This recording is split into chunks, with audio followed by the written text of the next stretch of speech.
Okay, YouTube, here's a quick video of my pretty much finished project that I've been wanting for quite some time. I've been in love with the Jaguar S Type for years now, and I've been looking for probably about 6-7 years, find something local that fit my my standards as far as cleanliness and being well maintained and taken care of. And I found one, and I got the graphite color Jaguar S Type 2003 with the 4.2 liter V8 in it.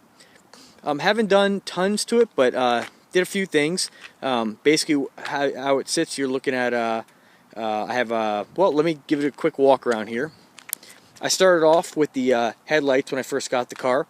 One of the ballast I think is still bad, but one of the headlights was really bad. It has a factory HID kit.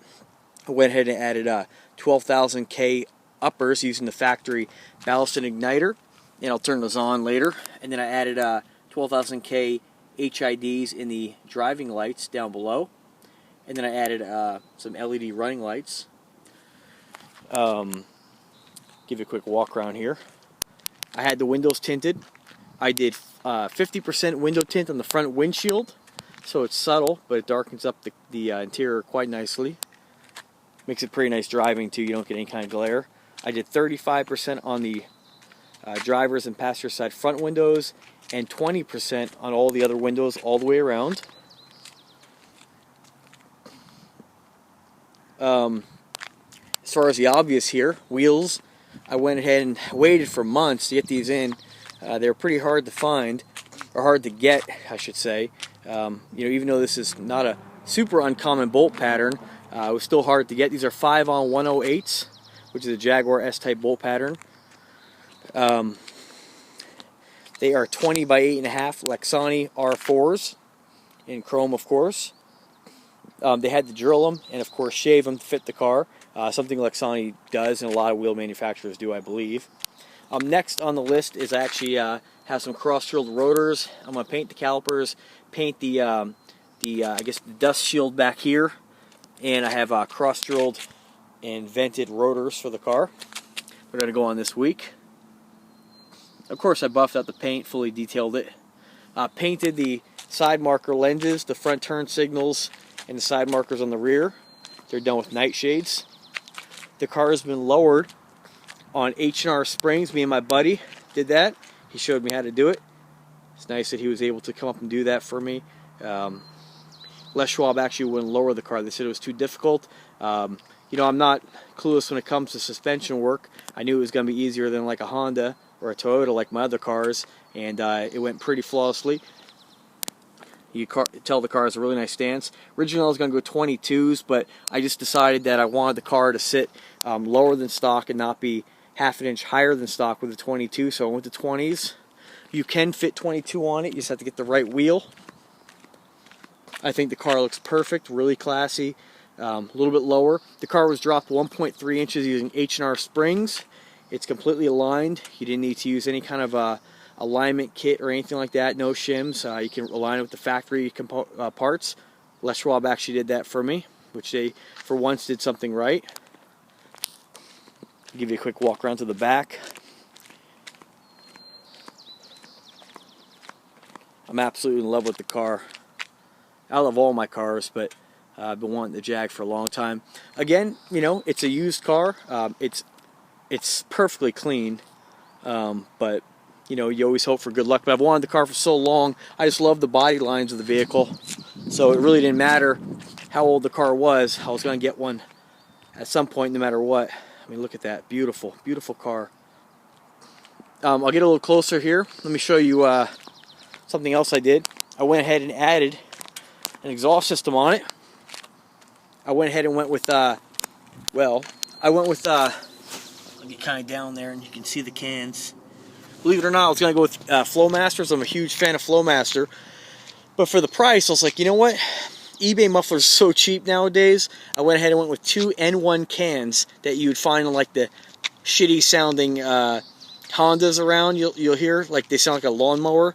I went ahead and kept everything factory from the manifolds back, from the cats back all the way through the H pipe and kept the factory resonators. From the factory resonators back, I went ahead, and the Jaguar system actually has underneath a bolt-on factory system. From the factory, you can bolt off the tailpipes after the resonator. They're completely bolt-on, and you can put something else on. And there's companies out there that make systems for this car. I didn't want to spend $600, so I went ahead and got two $50 N1 cans, stainless steel off eBay, and had a guy fabricate basically a factory bolt-on. I'll try to get down here. I don't know if you can see it. You can't really see it, but basically right there where you see that the pipe is new and then it gets the pipe's a little bit discolored, right there is a clamp, and this system can actually be pulled off without disrupting any of the factory piping.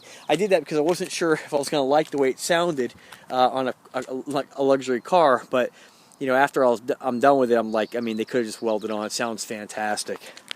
It sounds throaty. On the freeway, there's not a lot of interior drone. I mean, it gets loud when you want it. It just sounds great.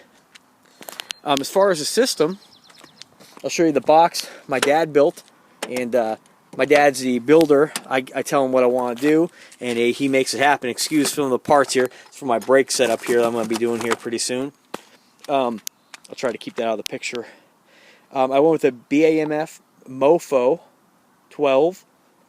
I went ahead and designed this box. It's got burl wood, of course, which doesn't match the factory wood inside the car perfectly, but it's in the trunk, and who really cares? You got a 12-inch subwoofer here. It's running 16 or 1800 watts RMS.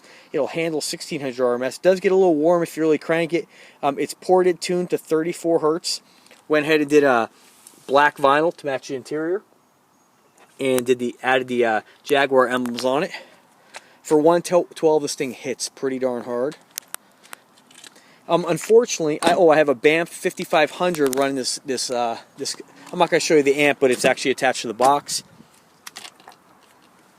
Here's the interior. Car is perfectly clean. I had to keep the factory deck due to the navigation system. I didn't want to mess with any of that. People have given me two different stories on Jaguar forums. Actually, that's not true. My idea was to get rid of the factory navigation and the factory climate control and add one from a different Jaguar that actually had a separate climate control and adding a double DIN unit. But a lot of this has the onboard Alpine system, and it's fiber optic. So you know what? I added a high level to low level converter, and you never know what you're going to get when you do that. But I'll tell you, it turned out fantastic. My other cars, I have really high-end systems in them, and this car sounds equally as good. Went ahead and added the floor mats in this car were bad, so I had some custom ones made off eBay. They were $65. They're not Jaguar, but they're custom fit. They used the factory hooks. I added a heel plate, and I added a pedal kit off eBay.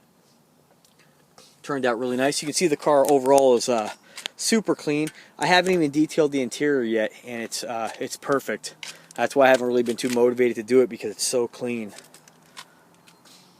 And you can see through the 50% tint through the windshield, it's really drivable. Like, it's hardly even noticeable driving. So I'm going to put this down for a second. I'm going to put this down where you're not actually going to be able to see the car, but you'll be able to hear the exhaust. And I'll turn on the headlights, okay?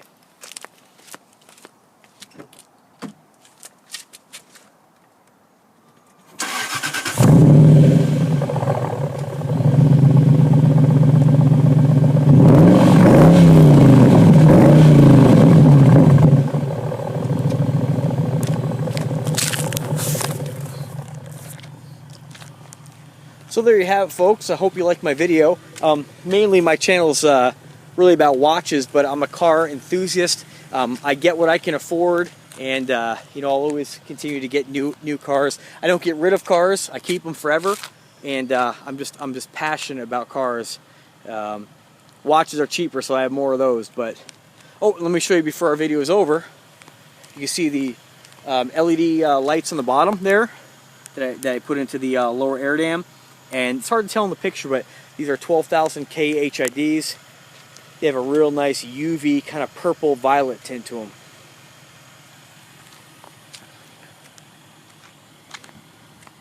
Alright folks, well, I apologize for the bouncy video. I just wanted to share my vehicle. Check out my other videos. You can check out my other cars and the watch reviews that I'm known for. But just wanted to share one of my other passions, which is cars.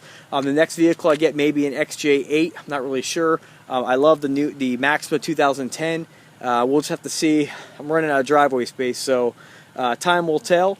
And that's about it. If you have any questions about the mods that I've done to the car, as far as fitment, offset, lowering, anything like that, I know one thing, I love the internet because you can find a lot of information, but Jags, a lot of people, like on Jag forums, they don't give you a lot of specifics on there.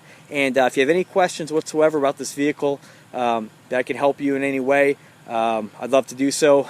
Check out my other videos, subscribe to my channel, and thank you for watching. Have a great day.